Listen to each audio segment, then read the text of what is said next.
Bonsoir à toutes et à tous, bienvenue dans cette nouvelle édition d'Au Quotidien. À la présentation ce soir, c'est Laure Girard. Bonsoir Laure. Bonsoir Anthony Piton, bonsoir à tous. Dans l'actu ce soir, on va essayer de vous faire préférer le train. Et même les TER. Plus sérieusement, nous recevons Julien Paléja. Il est secrétaire général du syndicat CGT Cheminots en Sarthe et il craigne une ouverture à la concurrence qui ferait monter les prix pour les usagers. On en parle dans le journal. Et puis un autre invité en deuxième partie dans la suite. Le représentant de la Caisse primaire d'assurance maladie de la Sarthe lance la Caisse primaire qui lance un appel à projet pour financer des associations locales. Nous recevons Fabien Gaillet. Je vais y arriver. Les explications tout à l'heure, mais pour l'instant, place à l'actu.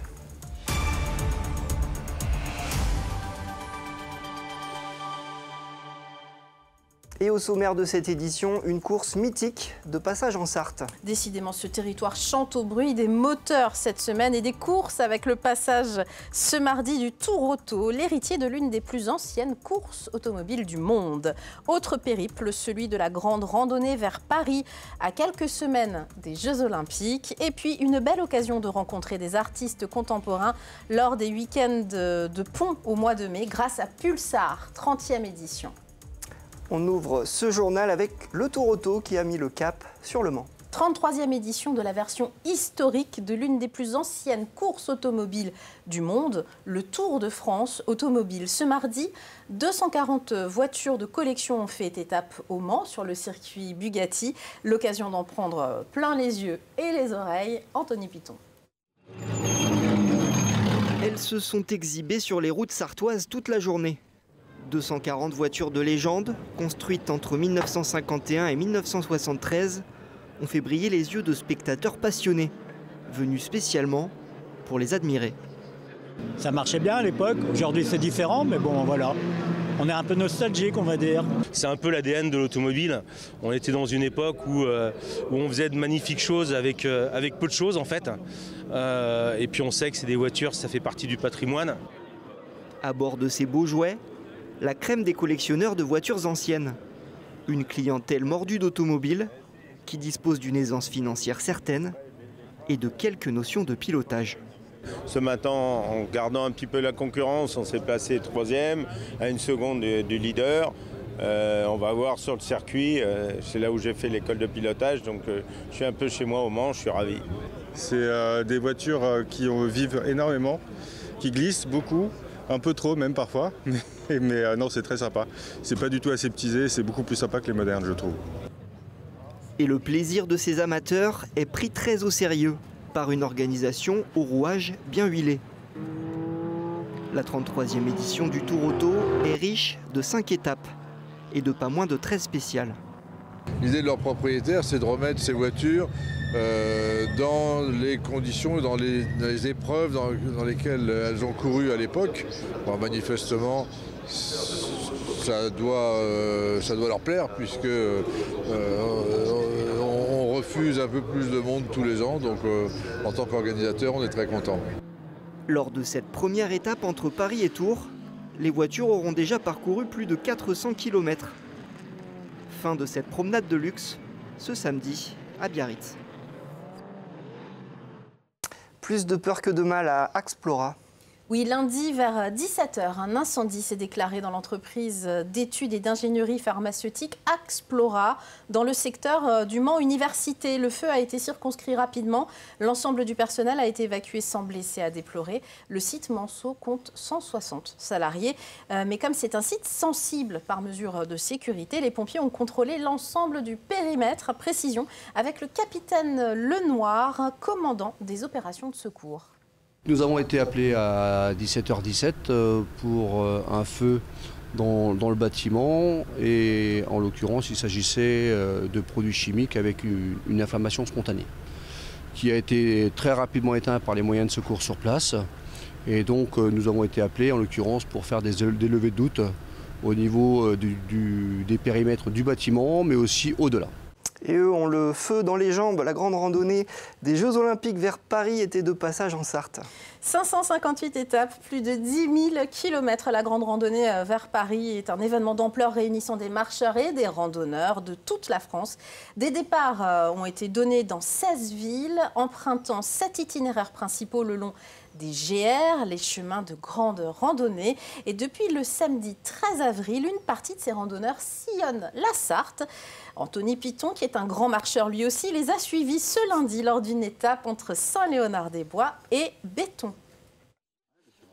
Ce n'est peut-être pas la flamme olympique, mais ça y ressemble un peu. Comme un symbole, le bâton de la grande randonnée vers Paris est passé de main en main avant d'arriver ici à Saint-Léonard-des-Bois. Sur chaque ligne qui part pour rejoindre Paris, il y a un bâton. Donc celui-là, c'est celui de la ligne de Bordeaux, donc qui est parti de Bordeaux le 19 mars et sur lequel chaque jour on rajoute le nom de la commune qui nous accueille. Vous l'avez compris, la balade n'a rien d'une randonnée du dimanche. Certains ont déjà parcouru plus de 1000 km depuis leur point de départ.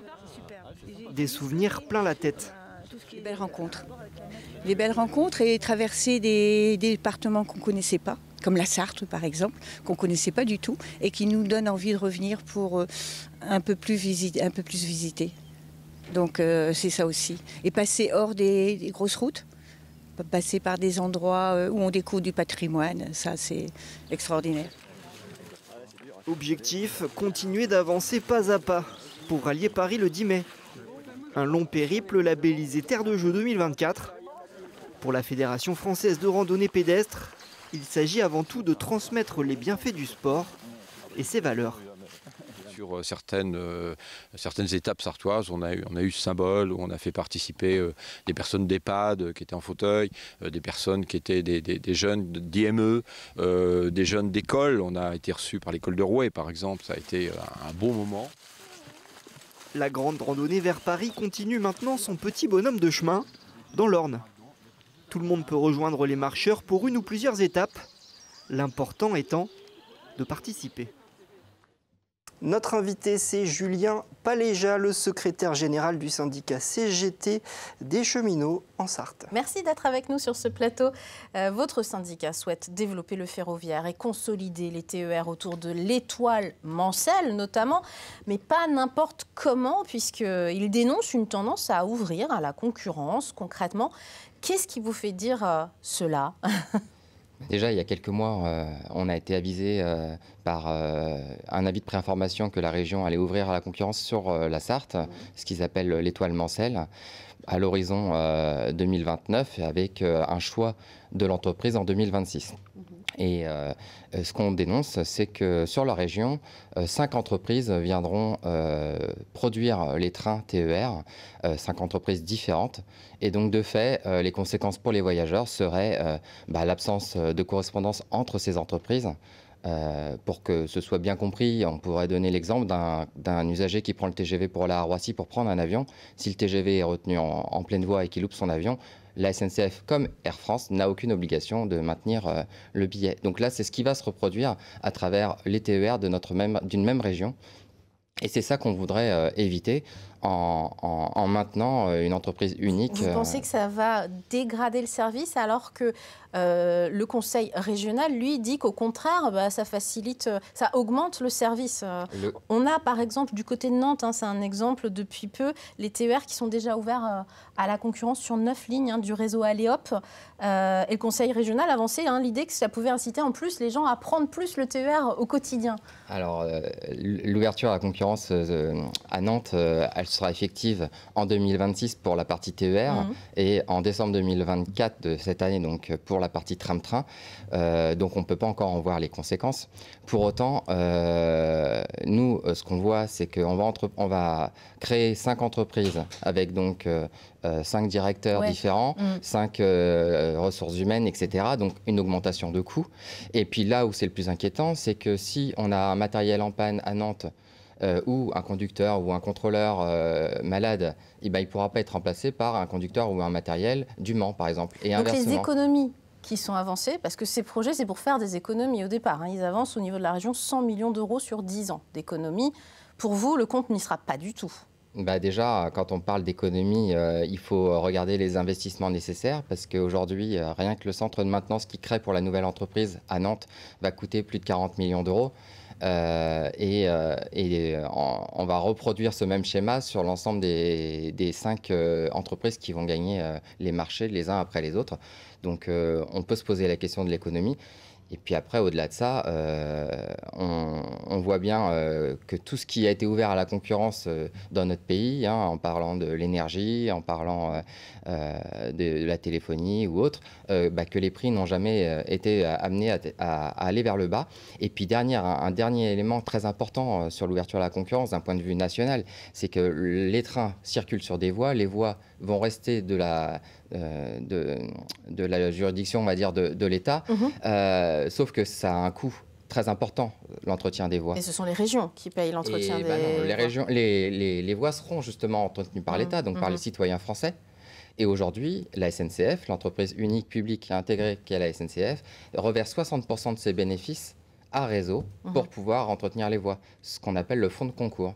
Et demain, ces entreprises privées qui vont se démultiplier sur notre territoire ne seront plus soumises à cette règle-là. Donc l'ensemble de l'entretien des voies va reposer sur les impôts des Français. Une bonne nouvelle quand même, la halte ferroviaire de l'hôpital Université, inaugurée en novembre dernier, c'était une bonne chose. Pour vous, ça va quand même accentuer l'offre TER sur notre territoire, très concrètement. Oui, le 28 août précisément, l'ouverture de la halte ferroviaire. Inaugurée en novembre, hein, voilà, et calendrier après 40 années de revendications syndicales et politiques, ont permis de voir le jour cet superbe outil qui va permettre aux universitaires de prendre le train. Alors je mets l'accent sur les universitaires parce qu'aujourd'hui, on travaille avec la SNCF et la région à démultiplier les arrêts pour qu'ils puissent répondre aux besoins des personnels hospitaliers qui sont en horaire décalé. Pour donner qu'un exemple, le premier train qui s'y arrête, c'est 6h16, alors que beaucoup de personnels hospitaliers commencent leur travail à 6h15. Bien sûr. Donc voilà, on a des ajustements. C'est le cadencement qui pose problème aujourd'hui. Voilà, il y a des ajustements à faire. On sait d'ores et déjà que la direction de l'hôpital sera reçue début mai dans ce cadre-là, et on poussera toujours pour développer. Et c'est dans cette idée-là qu'on porte toujours la volonté d'une nouvelle halte à Moncé-en-Belin, dans le Bellinois, une zone qui se densifie en termes d'habitation, parce qu'on voit bien qu'il y a de plus en plus de Sarthois qui s'éloignent un peu de la ville du Mans. Et il faut aussi penser à eux et leur proposer... Très rapidement, pour finir, vous invitez tous les membres de la CGT et autres à manifester à Paris le 28 mai prochain pour une euro-manifestation.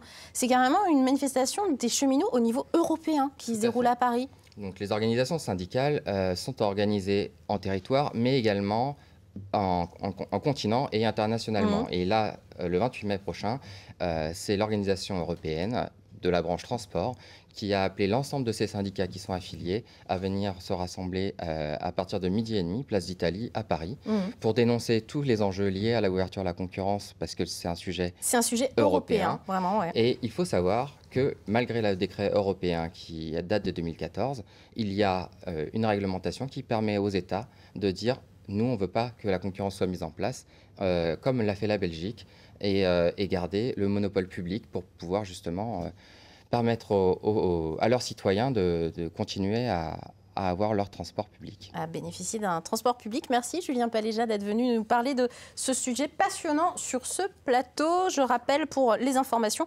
cgt-cheminot-sarthe.com. Merci à vous pour l'invitation. Allez, on termine avec un peu d'art contemporain, puisqu'au Mans, le printemps rime avec Pulsar. 30e édition déjà cette année, avec comme toujours une belle sélection d'artistes de toute la France, mais aussi beaucoup de Sarthois, invités par Lucien Ruimi, créateur de l'événement. Cette année, tout se déroule au FIA, la Visitation. Comment cette édition va-t-elle s'articuler? Les explications dans ce reportage. Pour cette 30e édition de Pulsar, ce qui ne change pas, c'est la promesse de rencontre entre le public, les artistes et les œuvres contemporaines. Et il y a des choses qu'on a découvertes. Moi, je reste encore un grand spectateur, c'est-à-dire que pour moi, ce qui m'épate toujours, c'est ce qui émerge des cerveaux humains de ces artistes. Et je me dis toujours, mais comment ça a pu... Pourquoi il a pu penser à un truc pareil et faire ça? Parce que chez un artiste, il y a la technique, bien sûr, mais il y a l'expression, il y a ce qu'il dit, ou ce qu'il ne dit pas, ou ce qu'il ne veut pas dire, voilà, et qui s'exprime au travers de son œuvre et que les gens vont ressentir avec leur propre vécu. Ce qui change un peu, c'est que l'événement s'articule en 2 fois 4 jours, du jeudi 9 au dimanche 12 mai, week-end de l'Ascension, et du vendredi 17 au lundi 20 mai, week-end de la Pentecôte. Le FIA se transforme alors, pour l'occasion, en village des arts. C'est bien 2 sessions, et ce n'est pas les mêmes artistes, c'est 15 artistes différents à chaque fois. Une trentaine d'artistes en tout, dont les œuvres présentées sont à vendre lors du salon.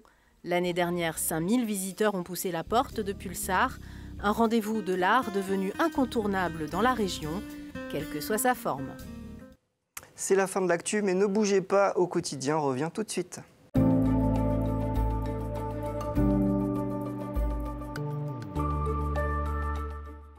Bonsoir, messieurs, dames, ravi de vous retrouver pour ce nouveau bulletin météo avec pour votre soirée des conditions météo plutôt calmes sur l'ensemble du territoire. À l'image de cette carte, on va retrouver un ciel parfaitement bien dégagé sur l'ensemble du territoire.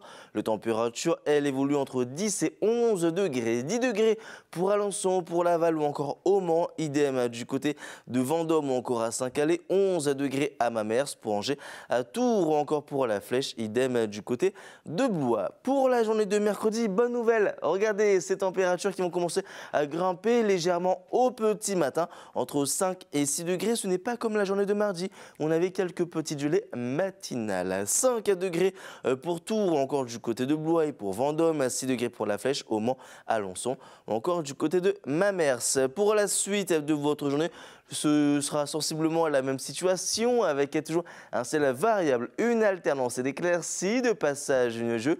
Les températures qui évoluent entre 12 et 13 degrés, 12 degrés à Mamers ou encore au Mans, idem du côté de Blois, 13 degrés pour Laval à Alençon, ainsi que du côté de Tours. Pour la journée de jeudi, on prend les mêmes et on recommence avec toujours ce ciel variable. Pas de pluie en vue, en tout cas on affinera tout ça lors d'un prochain rendez-vous. Et les températures qui évoluent entre 12 et 14 degrés. Malheureusement un mercure qui restera toujours en dessous des normales de saison avant de retrouver les traces d'une nouvelle perturbation à partir de vendredi avec de nombreux nuages, quelques gouttes de pluie et les températures comprises entre 14 et 15 degrés. Passez une excellente journée en ce mercredi 24 avril.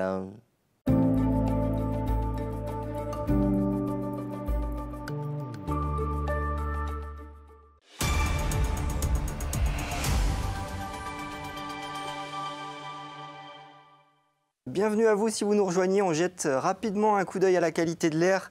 Ce mardi, l'indice de qualité était majoritairement dégradé dans les départements de la Mayenne, de la Sarthe et du Maine-et-Loire. La cause principale, c'est l'ozone qui était majoritaire dans les polluants qui ont été mesurés, mais les concentrations devraient commencer à diminuer dès demain, mercredi, et l'indice devrait repasser au vert. On passe à notre invité. Merci Anthony pour ces précisions. Notre invité Fabien Gaillet, attaché de direction à la CPAM de la Sarthe ou Caisse primaire d'assurance maladie. Merci d'être avec nous sur ce plateau.